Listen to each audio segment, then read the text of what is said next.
Hi, everyone. It is Friday and Happy New Year, and this is the Parent Exchange. My name is Tilly Elram, and I am your host and admin here at Parent Support for Online Learning. And we've been off for a couple weeks, enjoying the holiday season and taking a little break. And what a week it's been. I don't know about anybody else, but it's been a lot. A lot's been going on since the election, and it's been kind of a tough week for our country. And I don't know.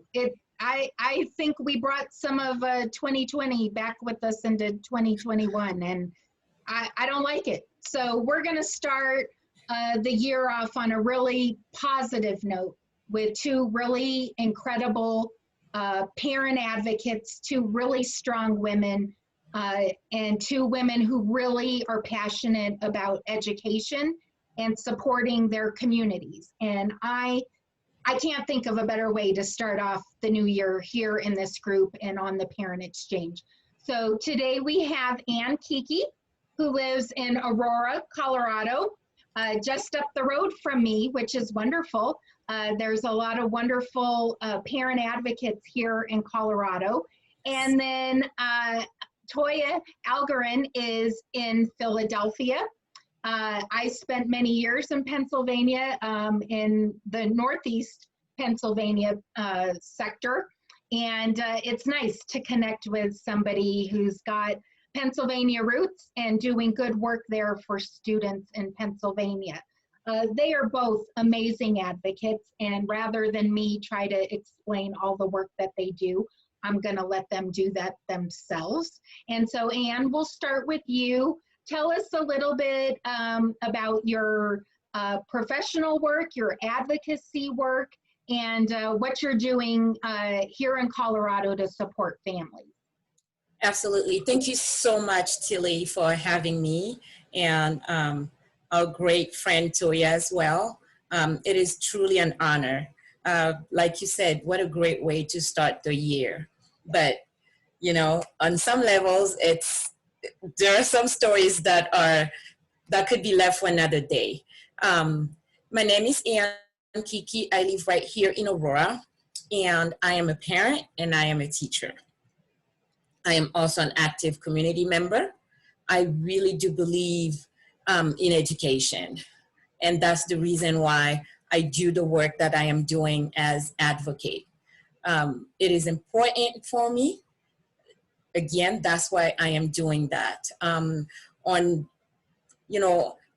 normal day, I am a mother. I make sure that my kiddo goes to school.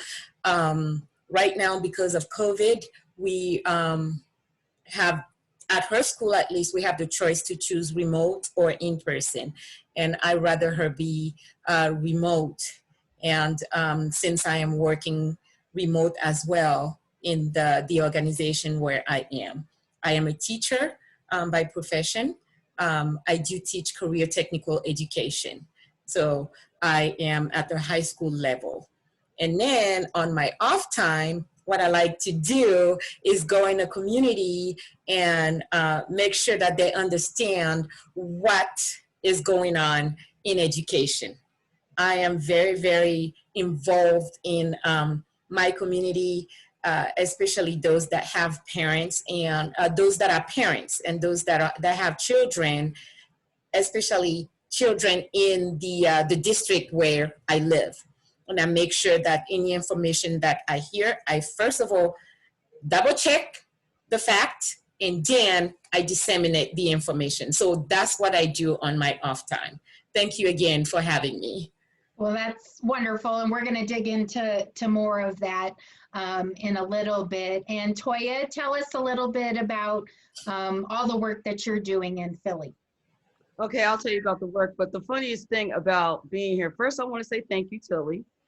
Tilly and I have been communicating via Facebook and her beautiful online learning page for several months now. And then I met Anne. I mean, it's crazy. It's really crazy, right? I met Anne. You know, it is a small world because I met Anne at a workshop, a summit, a Right. school board summit. Yes. And it was school board members from across the United States, which was awesome. Yeah. And the funniest thing about that, right, Tilly, in that space, we got to learn, regardless if it's public, charter, Catholic, private school, we all have the same concerns. Yep. So that was good. So yeah, that's me. I'm a mom of 3 children, a grandmother of 6 children. So education is like in my family and I can't get away from it. So that's who I am. And I'm on the board of KIP Philadelphia. I run help run a parents group in Philadelphia called Philadelphia Parent Coalition, and tons of other stuff. Toya's not selling herself very well, but she is a powerhouse. And yes, she's associated with KIP, which, if you don't know, is a very successful charter school network with schools all across the country. You've been involved with their national work, and you didn't finish the whole story of how small this world is. So Toya and I connected and we're chatting, and Toya meets Anne at this conference, and pretty soon I get an email or Facebook message from Toya, and she's like, "Can you help this Colorado advocate?" And I'm like, "Of course I can." And so she tells me a little bit about her, and I'm like, you know, this sounds like somebody I know already, I'm aware of. I didn't know Anne personally yet, but we had already been at conferences together, and we know mutual people here in Colorado. But before I even knew, Toya's explaining who Anne is, and I'm like, yeah, I already know who this is.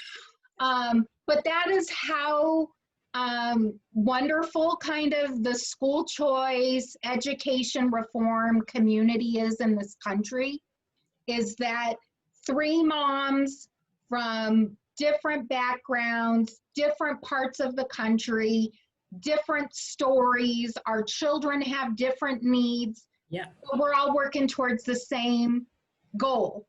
Yeah. And we all connected, and we just, I don't know, we had kind of this hey, we're all in this together. And it's been encouraging to me to learn about what you both are doing in your communities, and how you're serving families, and to learn from you. For me, it's been wonderful as an advocate and as a parent. But I just love how small this world is. Yeah. And that Toya is a great connector. She brings people together, which is really awesome. And so that's how we all kind of got to know each other. And that's why I wanted to have you incredible ladies on the show, because this is called the Parent Exchange. This is where we exchange information and support parents in their educational journeys, and to get kids what they need. Yeah. Let's just get talk about the elephant in the room and what happened in the nation's capital this week.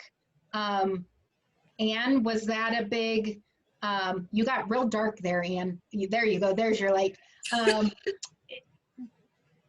Were you watching? How do you feel about it?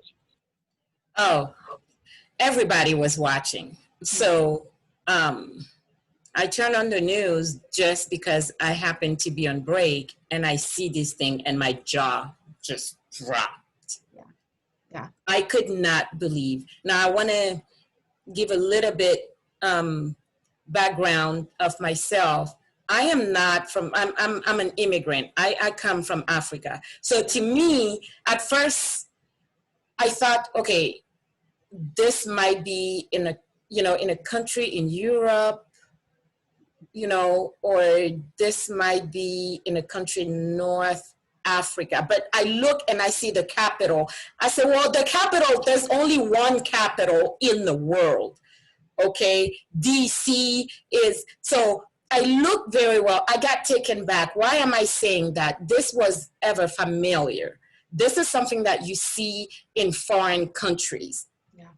People that are immigrants will know of this type of stuff, right? Have lived it, experienced it, or whatever.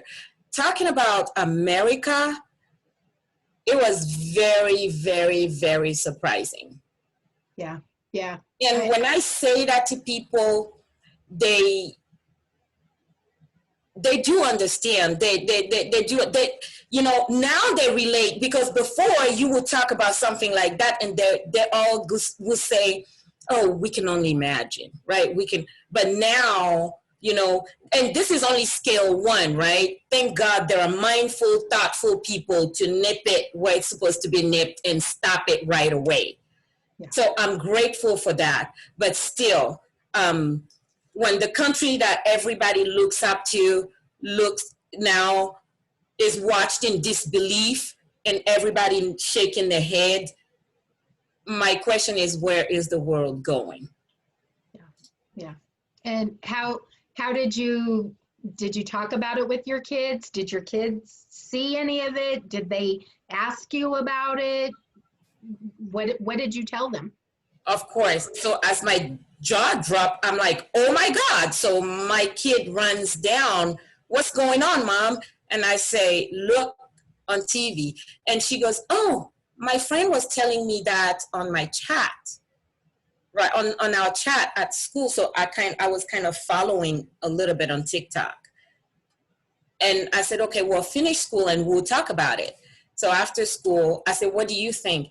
And she tells me what she thinks about it.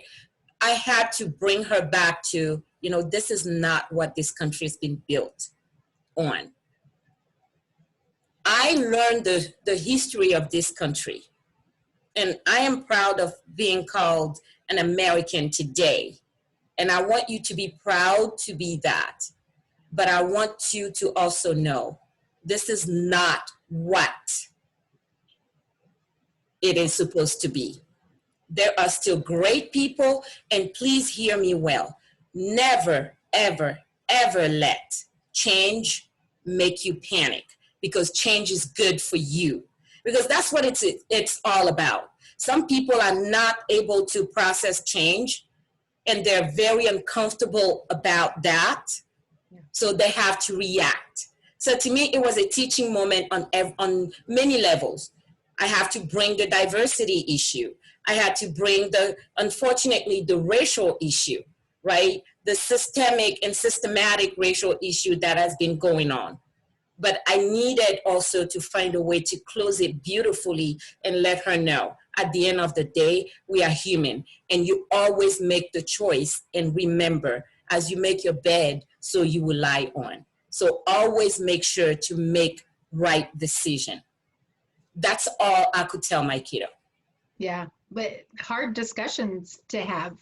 And I can't imagine, as an immigrant who chose to live here, you made a decision to come here and to raise a family, and then to see that, because we like to talk about this country being, you know, the city shining on a hill. Not our greatest moment in my lifetime, and really frustrating. Toya, what were you thinking? There's like several things I'm thinking, and excuse me for looking down. I'm tagging people to join the show. Okay, because you're a social media powerhouse. Right. I'm totally doing what I'm doing. And well, anyway, so first of all, it came at a time when we should have been happy, right? Because we got the first Black senator in Atlanta, right? Dr. A lot of people woke up that morning excited. Exactly. Yeah. Dr. Raphael, and he's a pastor, and he's teaching at, I mean, he's pastoring at where Martin Luther King used to pastor, right? Yeah. Then in Atlanta, we turned out all these voters. Like voter registration was up, voting was up, period. I mean, it was the most American thing in the world. Exactly. Right. It was totally phenomenal how that process worked. And that's what we should have been excited about, but it was tarnished, right? And for me, because I believe that Black Lives Matter, and I've done some protesting, and the way these people were not really protesting, they were terrorizing, and the way Black Lives Matter protesters were treated versus the way they were treated the other day is totally separate. So it's systemic racism still exists. Yeah. You know what I mean? And it's incredible. I'm sitting there with so many things going through my mind. Like I'm just like, I'm seeing these disparities even in protesting, or like taking advantage of like the White House. I mean the Capitol. Yeah. You know, it was. I mean, and then the police were letting them in. And the thing about it is, I have police in my family, like all the way down, military and police, all the way down, all the way down the line, right? It was ridiculous. So it was, I think that was there was one of my first things was like, well, where's the tear gas and the rubber bullets? Right. Like we've seen all summer long in response to when rioting breaks out. Where was it? There was none. And then as an advocate and somebody who has spent time in that Capitol Hill complex, doing my civic duty and going to visit with my legislators, like I've been taught my entire life. That's how you make change, is you work the process, the democratic process. And to know that I can't even walk into that building with a bottle of water and a granola bar. Like they will kick you out of the line to go through the metal detectors, and you got to go throw it away and then get back in line. And there were people just walking in like nobody's business. And I was like, what is happening here? The complete breakdown of security was scary. And I have friends that work in that building, in that area, and I was worried for them. And, you know, and the other thing that has really bothered me since then is to see the damage that they did inside. And I'm not talking about the breaking windows or anything like that. Those things can be fixed. But when I saw that they ransacked offices, what they did is they actually attacked their fellow Americans. Because when you saw the mail and the paperwork all over, that was a letter from some elderly person talking about their Medicaid or their prescription, or it's a letter from somebody who's going to have their house foreclosed because they lost their job. It's somebody who's worried about this pandemic that, oh yeah, have we forgotten that's still happening?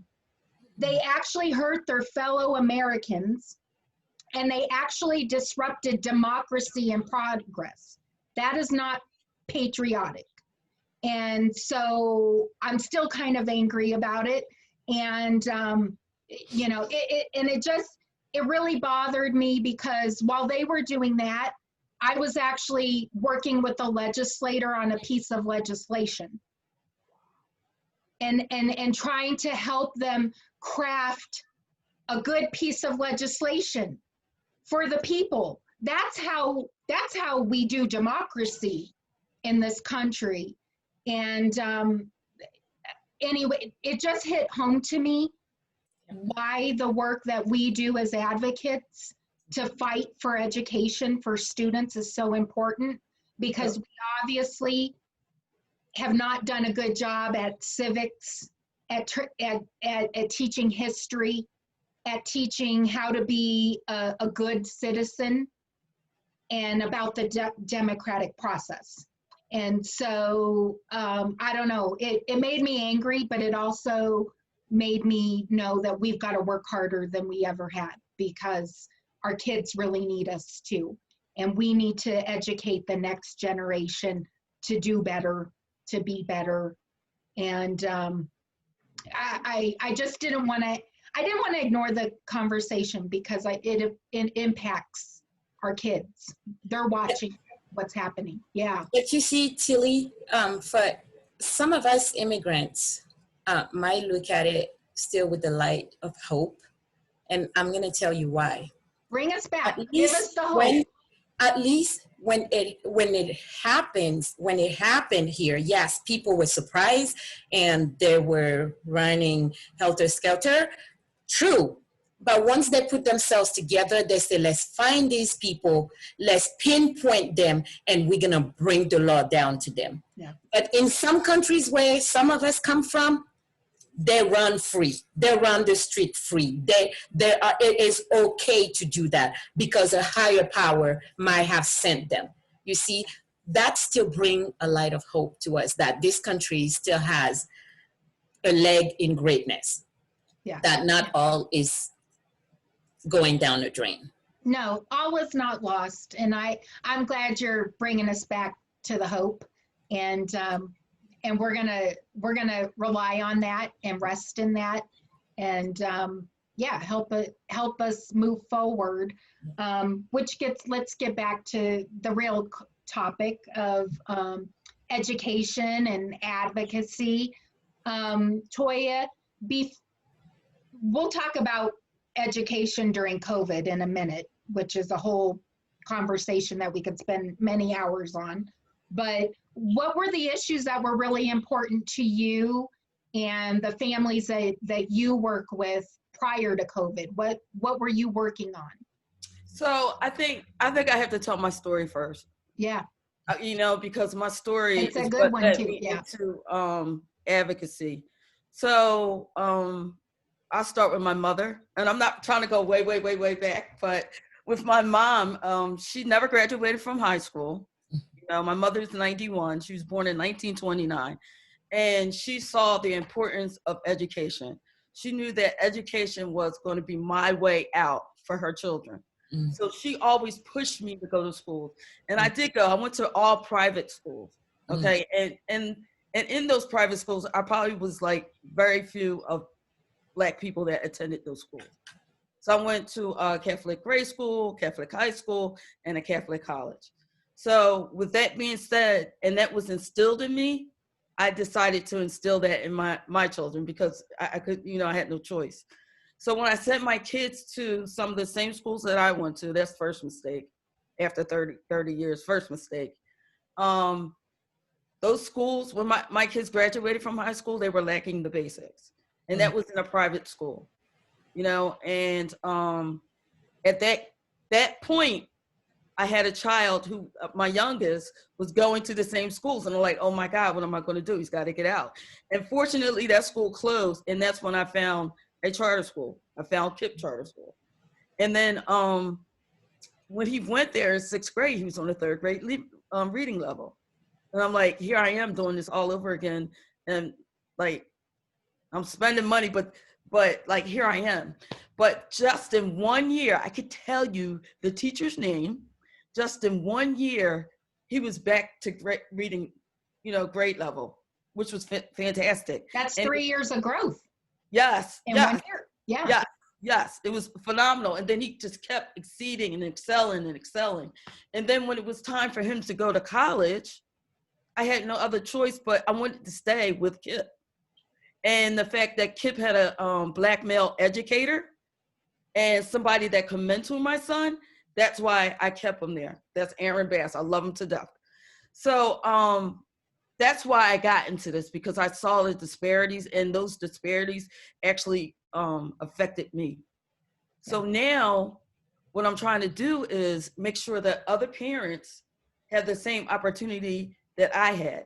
And my opportunity was choice, because I chose to send my son to a charter school. Yeah. And that's why I do what I do. Yeah. Besides 10th grade, my son getting hit by a car, and he was in a hospital for over like 3 months. He suffered a traumatic brain injury. And the disparities could have hit him if I did not advocate for him.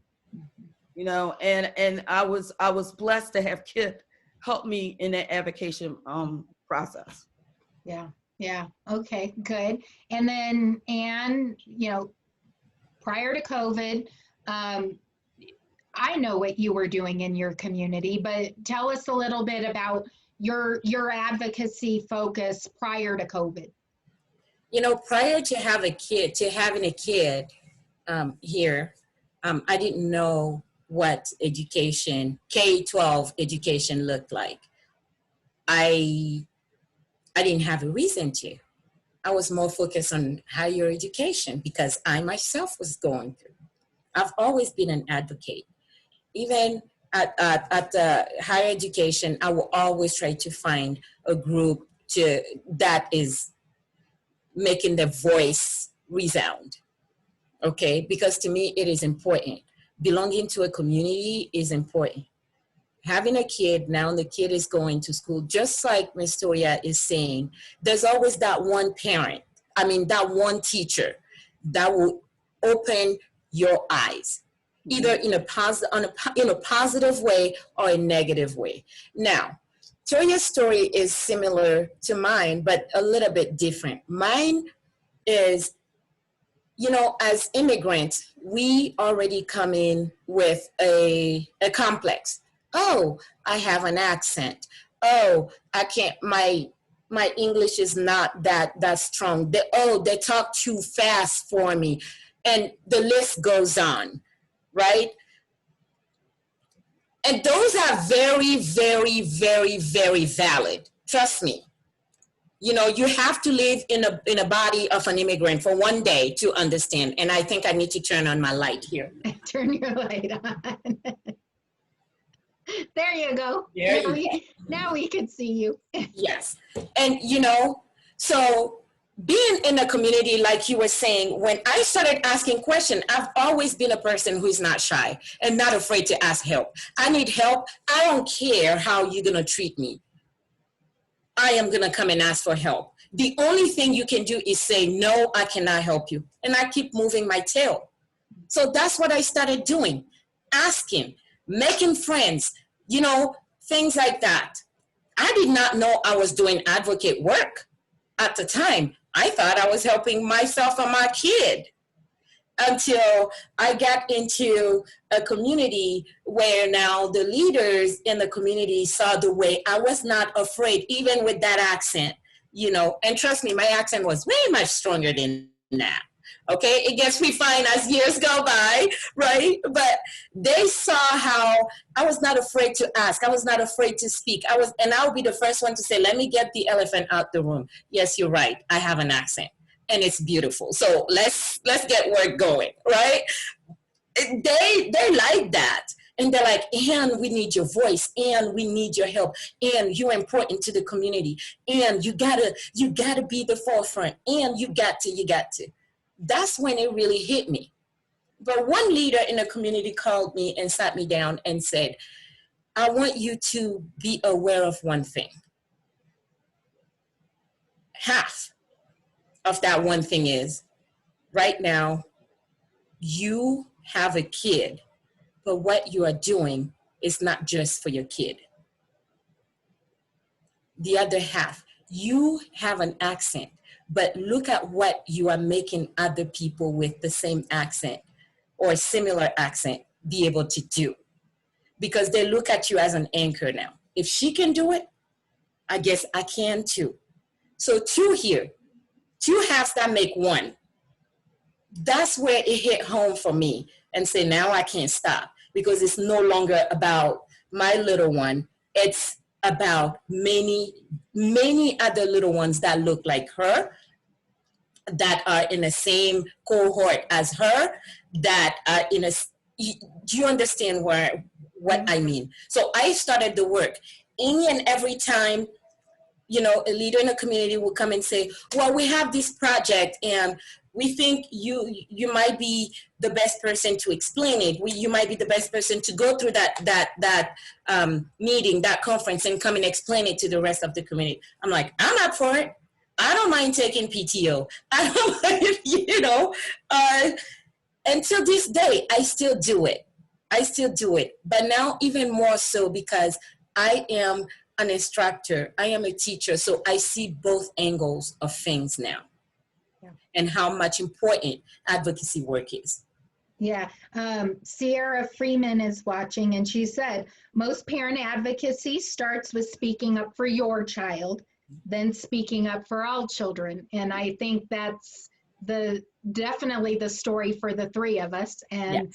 for many of our fellow advocates. I think we all kind of use it, kind of sounds selfish. You start off fighting for your own baby, Yep. and then eventually you figure out, you know what, there's other parents that they need help, and so we try to help them, and pretty soon it just kind of snowballs. Yeah. And then you're working to help other kids, That's right. which is wonderful, and you both do it so well. So you're both working in your communities prior to COVID. And Anne, I know, you know, you went through a charter battle in Aurora. You were associated with a school that was going to be closed, and a big battle with the state board and the school board. And that all got resolved, and it had a happy ending, which was wonderful. But Toya, let's talk about now COVID hits. How did that impact the families that you were involved with? Did KIPP go remote? Did they have to go to virtual learning? Yeah, we're virtual learning, definitely. But if you look at the city of Philadelphia, you have charter, public, and everything. So most of our students did not have access to the internet. And if they did have access, they didn't actually have a device. Mm-hmm. So like in Philadelphia for the first, I want to say 3 months, we're working on getting devices and access. Then but it's bigger than that, right? It's bigger than that because in Philadelphia, a lot of the parents, they feed their children through school. You know, there's big food desert here in Philadelphia. So we were finding internet access, finding laptops, feeding not homeless, but people, feeding our families, and then working on trying to teach children inside of the classroom. But the one thing I will say that I've seen since COVID, which is really good, after that big thing happened and everything started to really settle down and we started to get in a groove, I've noticed that parents are much more involved at our school right now. And we have 6 schools. We have 6 running home and school, we call them KIPP family associations, running right now. We're having activities for the children. We're having movie nights. The parents are meeting monthly. They're doing clothes drives, food drives, turkey drives. So it's what is on top of a disaster is becoming blessings are flowing out of that. But in the city is real. It's really real because we're fighting. The first thing I did after COVID was I start searching on Facebook. I found the 8 Black Hands, and they're the biggest activists that we all know, and that's how we met too. Really, Tilly, is through the 8 Black Hands. Yeah. And then with them, they coordinated a rally for internet access throughout the U.S. So we simultaneously stood in front of the Comcast building, and fought for internet access for all. And that was big. So Atlanta, Oakland, Chicago, Philly, DC, we're all standing in front of Comcast begging them to make this, fair for everyone. Yeah. So then we formed a parent group, the Philadelphia Parent Coalition, where we come together and we fight about, policy, because Tilly, as you know, right, the policy issues are going to continue. Oh yeah. And then right now is crucial. And the reason being is we have a new administration. When he comes in, the first thing he's going to try to handle is the coronavirus, right? Yeah. What's that going to look like for parents? Are kids going to go back to school, right?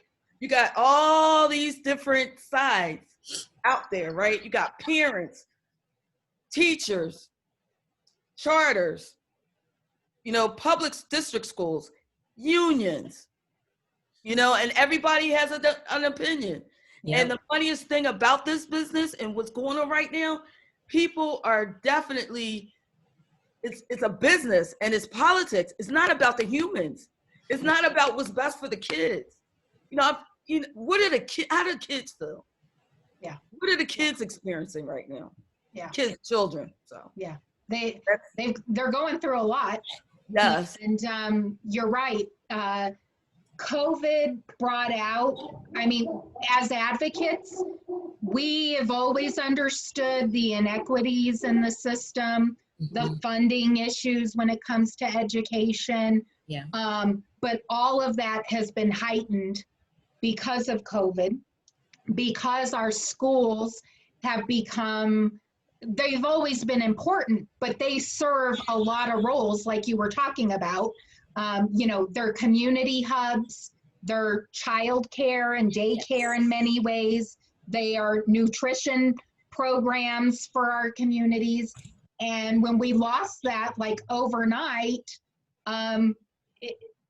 it just kind of all fell in our lap. Like all of the things that we haven't given enough attention to, well, it all came back to roost. And so now we're what? And what's funny, Tilly? What's really, we didn't even talk about the disparity of like Black and brown children and their parents being frontline workers. Yeah. Or essential workers. Yeah. You know what I mean? And we didn't talk about who's actually home with the children.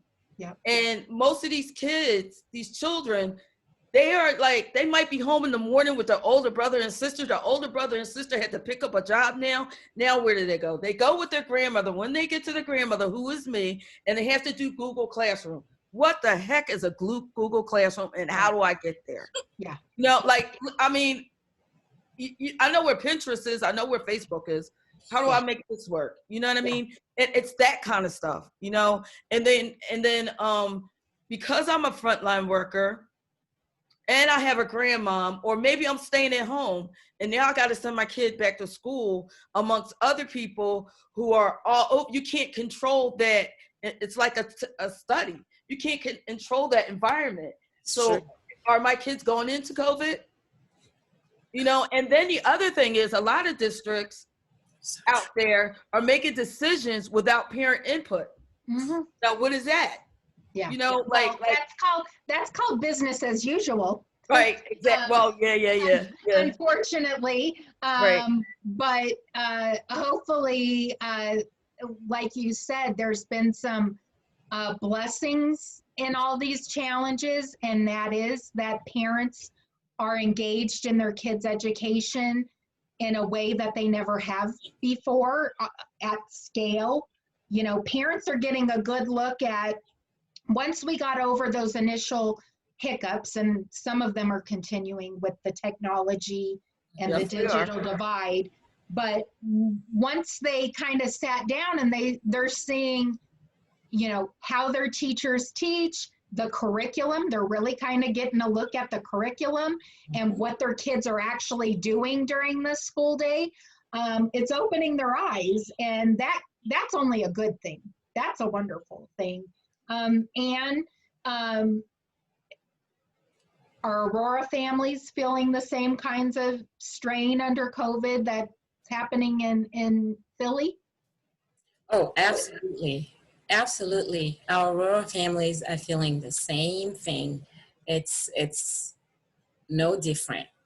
But there are communities out in Aurora that are doing something about it, just like Tilly was talking about, really quick. When the pod thing started to happen, right? Some essential worker parents came together and they were like, hey, why don't we do the same thing? We don't have the money. We are struggling with money, but maybe some of us can make sure that while the rest of us are at work, our kids are really going to school, because we cannot all stay at home, and not make money. Because that's what it boiled down to, right? Okay, do I quit my job and make sure that my kid gets the education or goes to school, right? Or do I go to school and don't care about what my kid is doing a day? Yeah. And only pray to God that when I come home, the house is not burnt down. Yeah. Whatever, you know. And I think most parents, no matter their socioeconomic background, like that really wasn't an option for them. Oh, I Like, know. It wasn't a choice. No. That's not a choice. No, I know. they were, you know, they were adamant. My kid needs an education. They need to learn. And what are we going to do to make it What happen? are we going to do? Because And- maybe districts were not doing enough. Yeah. District didn't know what to do. Yeah. District couldn't come up with a solution fast enough. So parent, like Miss Toya was saying, had to think quick and figure out. So in some small communities, like, you know, in Aurora here, like I said, people came together with organizations, you know, and said, okay, can you help us? So, you know, I know one organization, for example, that created their own pod, and to them, the pod was not to hire high-end teachers or, you know, or tutors, expensive tutors, but figure out amongst themselves in that organization. So how can we help our immigrant families and maybe, you know, even extend it to all of our Aurora families?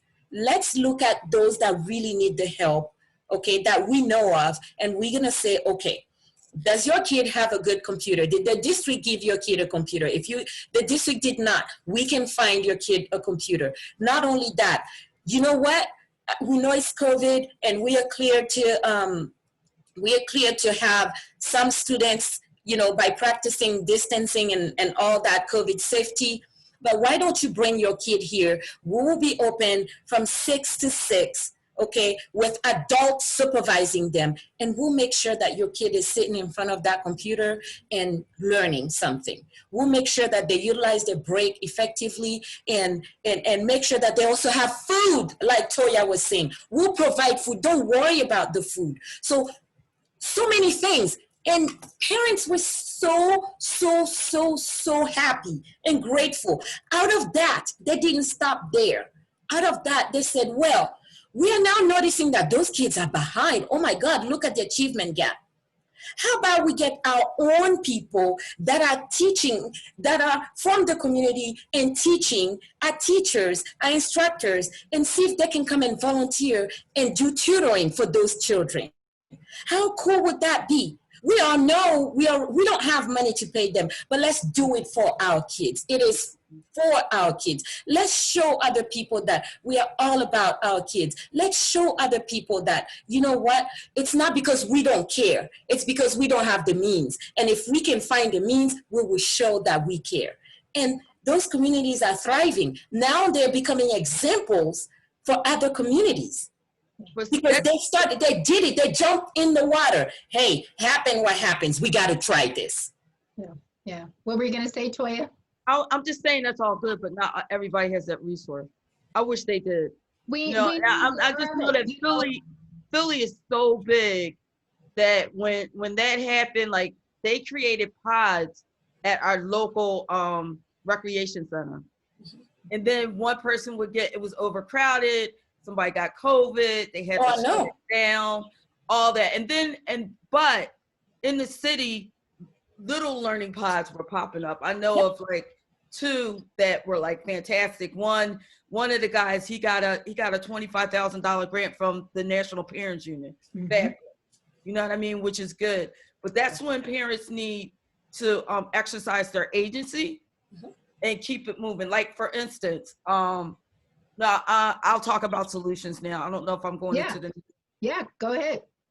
Okay, so, all right, so at KIP, like I said, we had all our parents, and the parents start to get involved. Then we organized our parents more, which was fabulous, right? And then we start picking away at some of these disparities that our children were doing.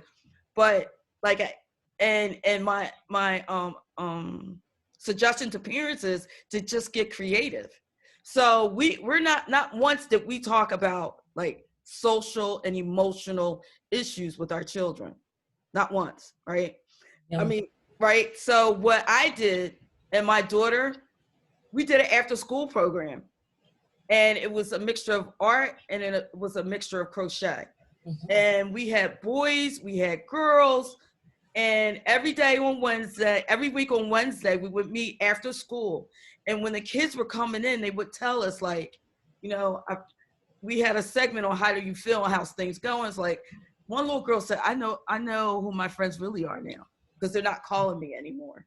You know what I mean? Or I'm worried about my mom because she has to go to work. You know, so we let them color, we let them draw, we let them create, we let them write stories, you know, and it was phenomenal at that. In fact, I'm still doing it on Saturdays now because they loved it. You know, they love that interaction. They need that time, that space to get into out of their brain and out of their mind, and maybe create some self-esteem, you know, and like and create some hope and sunshine. So that's one of the things that I think parents should do besides organize during this time. Yeah. You know, Miss Toya, Yeah. you said one thing that is key here: creativity. You know, parent had to become creative. Right. Whether it's organizing and implement that creativity, or doing it individually or whatever. And trust me, creativity doesn't always mean have lots of money. No, it doesn't. So you're absolutely right, and that's the route that some of, like I was saying, some of the Aurora community families have had to do. Yeah. Well, I think you guys are speaking to, and I've said this many times over the years, but when school systems fail, and it's not necessarily because it was their fault or there's just weaknesses, but parents always step up, and parents will make a way.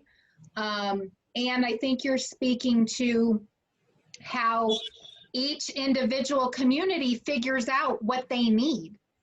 You know, there's kind of a tendency sometimes for, I don't know, the bureaucrats to think this is what families need. Yes. And it's not. And we need to spend time asking kids and parents, what do you need? Because I might think that you need daycare, and what you really need is you want college prep classes for your kids, or you know, things like that. And so we really need, as advocates, to always have our ear to the ground. And I don't worry about that with most parents, because you're in the trenches. We're with parents every day, hearing what they need.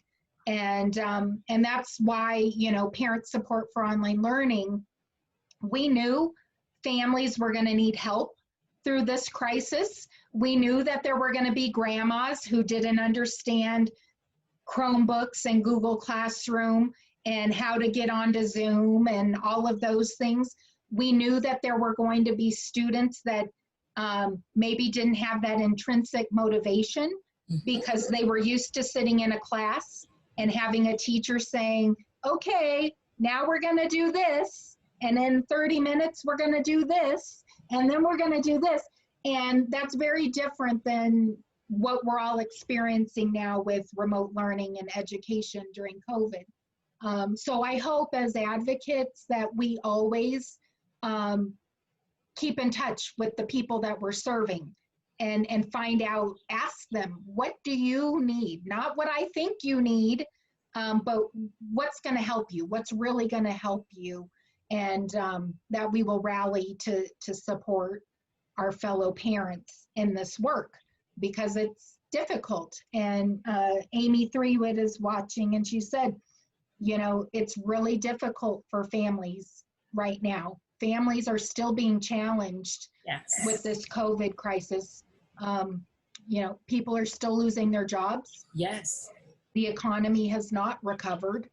And people who were hurting before this, some of them are in worse places now because of COVID. So we have a lot of work to do to support families and kids and to continue to support them in their education. Talk to me and tell me, what's your vision of the ideal school or school system? What would that look like to you? And you think about that, Toya, while she's That's a good segue here, Tilly, right?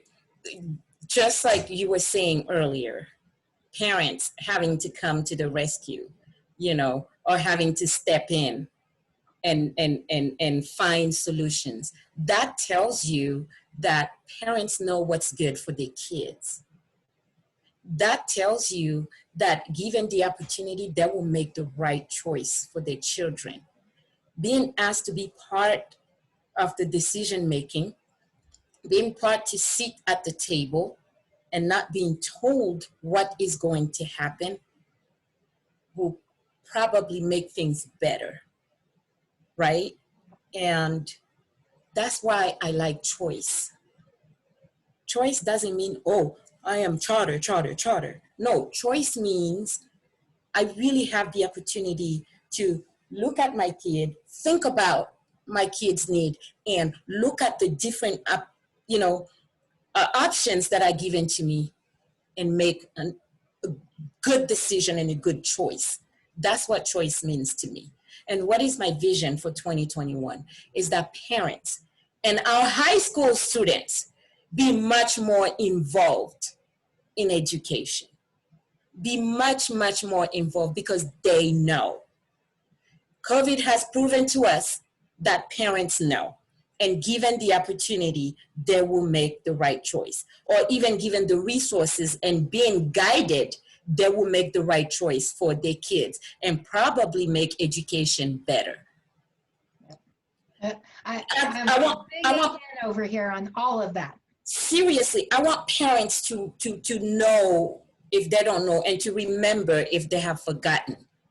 It is your tax money. Yep. You have the right to speak, accent or no accent, knowing or no knowing. I tell my parents that do not speak English, if you have to just come and sit down and listen, sit down and listen. But guess what? We are in a country where English is not the only language. If you need an interpreter, they will give you one. So there you go. But parents know.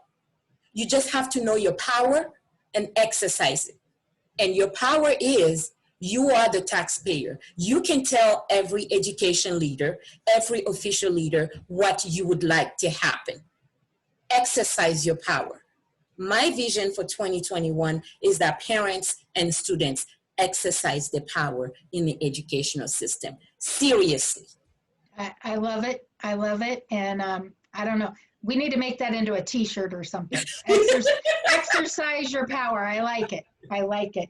Toya, what's your vision of the perfect school or school ecosystem? Well, I would say, like what Ann is saying is, I mean, parents have to have more choice to where they, need to send their kids, especially since parents know how their kids learn. You know what I mean? Parents know if their child's a visual learner or needs more structure or doesn't.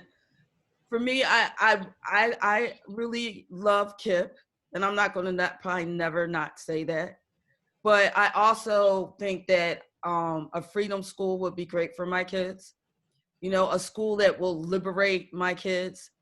A school where the resources, where the parents don't have to fight for resources and the resources are already there.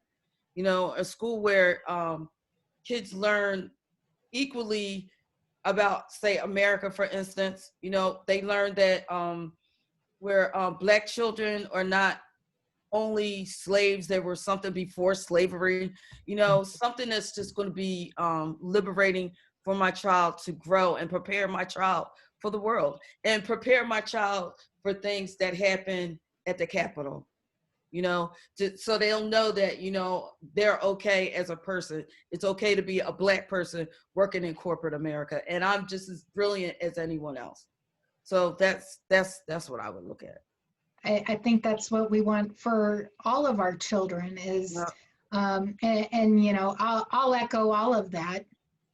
And again, it gets back to parents having a full menu of options at every step of their child's education, whether that's pre-K all the way up to college, in the hopes that we're actually educating lifelong learners, because we know this world changes so quickly.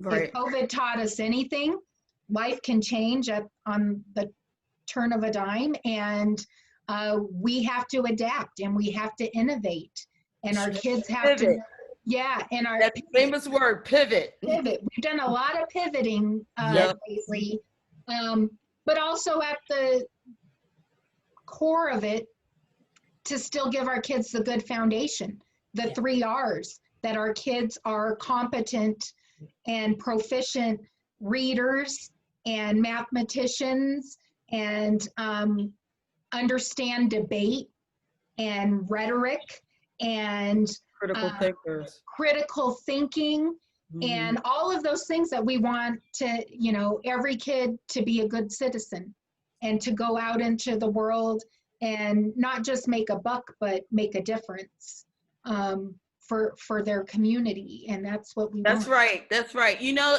that, and I think that is the key there, you just said, Tilly. No matter where you're from, right? The key is to bring up your community, to work for your community, to serve your community. Yeah. You know, not only, like you said, not only make a buck, but to turn around, come back and say, how can I help you? Yeah. You know, and how can I bring you up to where I'm at? And what can I teach you? What resources do you need along the way? Yes. That's exactly right. Yep. Yeah, I don't know. That's just where my mind is, and when everything I do, that's, I don't know, the goal for me personally as an advocate. And Toya, your mom was born in 1929. My dad was born in 1923. Oh, wow. He didn't have a high school graduation, but he was the most read person I ever knew. He had beautiful handwriting. He had a really beautiful accent, Anne, like you. And he always told, your job is school. That's your job, is school. That's right. And so we all come from backgrounds where we were taught that education was the key to everything. And even if he didn't have a fancy piece of paper, he valued education and learning and serving his community. And I think we all share that in common, that we have ancestors that instilled that into us. And let us keep imparting that to our kids, because I think that's what's going to make the biggest difference for this country. And I'm just grateful for you both and the work that you're doing in your communities. Let's keep the conversation going and support each other. And eventually, I don't know, we're all 3 going to get in the same room. Oh yeah, it's going to happen, right? Yeah, Absolutely. Yeah. COVID just needs to take a hike. That's right. So we can all spend some time together. Thank you both for sharing today and sharing your expertise. You both have so much knowledge and so much to share. And I encourage people that have been watching today, that are in the chat, if you want to get in touch with Anne or Toya, just reach out and I will make sure that you get connected, because they're wonderful advocates, incredible parents, incredible citizens, and doing really great work. And I'm proud to know them, and more people should know what you're doing in your communities. Next week on the Parent Exchange, we're going to be talking about the digital divide with Dirk Tillotson, and which is Kip Snaps. And I'm excited to have that conversation, because it's a issue that is still really critical that we address in this country for every kid to be able to access online learning. So I hope you all join me next week for the parent exchange. And Happy New Year, everybody. Better days ahead, and stay healthy. And we will see you next time. Thank you, ladies. Thank you. Absolutely. Thank you. Bye. Have a great weekend. You too. Bye-bye. Thank you for having us. Thank Yeah, you. thank you. Thank you.